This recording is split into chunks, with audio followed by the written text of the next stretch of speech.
নমস্কার, জয়া হোম কিচেনে সকলকে স্বাগত। এই ঠান্ডার সময় কার না মন চায় বলুন একটু গরম গরম মুখরোচক তেলে ভাজা খেতে। তাই আজকে খুব সহজেই বাড়িতে বানিয়ে নেব একটা স্ন্যাক্স রেসিপি।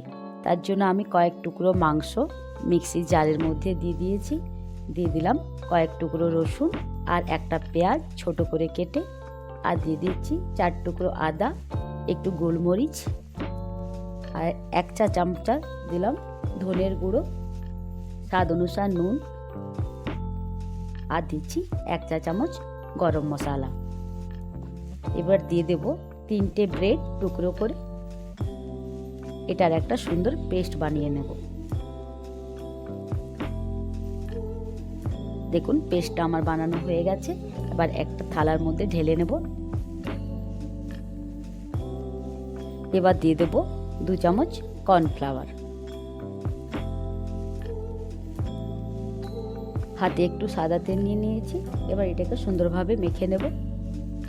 আমার কর্নফ্লাওয়ারটা একটু কম মনে হচ্ছিল, তাই আবারও 2 চামচ কর্নফ্লাওয়ার অ্যাড করলাম। এবার সুন্দরভাবে মেখে নিয়েছি। এবার ছোট ছোট বানিয়ে নেব। কর্নফ্লাওয়ার জলে আমি ডিপ করে আর ব্রেড গামসের মধ্যে কোট করে নেব।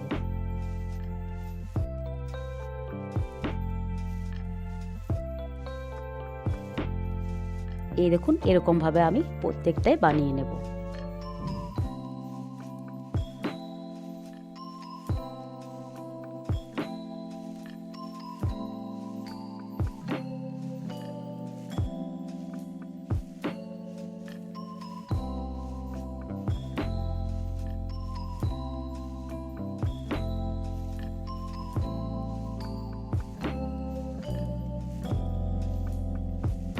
আমার সব কোপ্তাগুলোই বানানো হয়ে গেছে।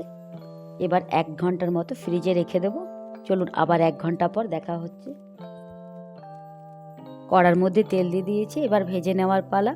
লো ফ্লেমে সুন্দরভাবে প্রথম থেকে শেষ পর্যন্ত আমি ভেজে নেব। হাই ফ্লেমে ভাজলে বাইরের অংশটা জলদি ভাজা হয়ে যাবে, ভেতরটা কাঁচাই রয়ে যাবে। তাই সম্পূর্ণ আমি লো ফ্লেমেই ভেজে নেব।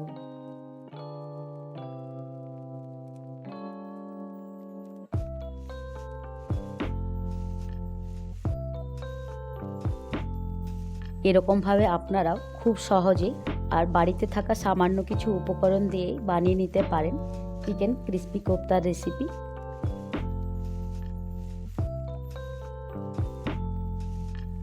লাল লাল করে আমি ভেজে নিয়েছি। এবার উঠিয়ে নেব।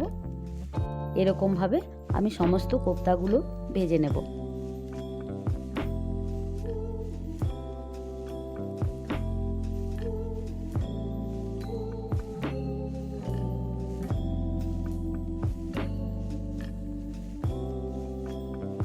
এই ঠান্ডার সময় যদি এরকম গরম গরম মুখরোচক কোপ্তা থাকে, তাহলে তো সন্ধ্যের টিফিন হয়ে যাবে জমজমাটি।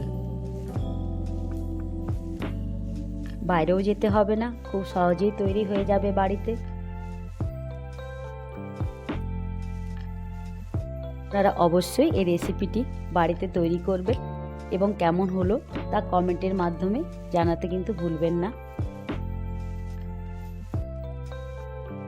এই রেসিপিটি খুব টেস্টি এবং সুস্বাদু হয়। আপনারা একবার বানালে বারবার মন চাইবে এরকমভাবে ক্রিস্পি চিকেন কোপ্তার রেসিপি বানাতে।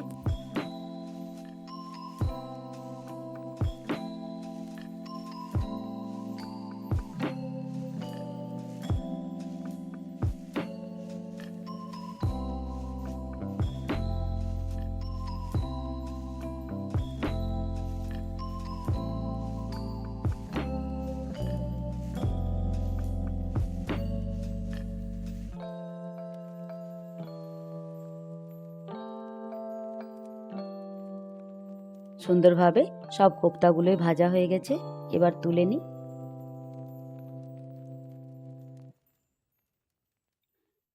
তৈরি হয়ে গেছে আমার ক্রিস্পি চিকেন কোপ্তা। দেখুন কতটা ক্রিস্পি হয়েছে, আর ভেতরটাও সুন্দরভাবে ভাজা হয়ে গেছে।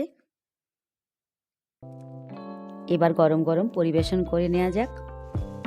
রেসিপিটি ভালো লাগলে অবশ্যই চ্যানেলটিকে লাইক শেয়ার সাবস্ক্রাইব করতে ভুলবেন না। ধন্যবাদ সকলকে।